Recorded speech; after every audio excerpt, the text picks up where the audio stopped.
ዛሬ ማርሻል አርት የኦሎምፒክ ስፖርት ብቻ ሳይሆን በርካታ ሚሊዮኖች ከህፃናት እስከ ትልቅ በልዩ ትርጉም የሚተገብሩት ስፖርት ሆኖ ቀጠለ።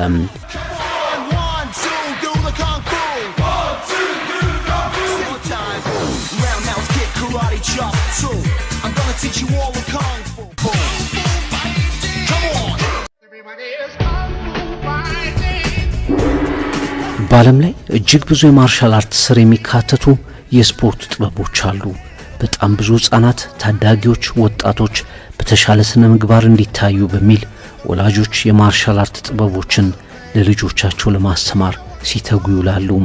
የዓለማችን ትልቁ የስፖርት አወዳዳሪ አካል የኢንተርናሽናል ኦሎምፒክ ኮሚቴ ከበርካታ ውድድሮች መካከል ቴኳንዶ፣ ጂዶ፣ ነጻ ትግልን በኦሎምፒክ አካቶ እያወዳደረ ይገኛል።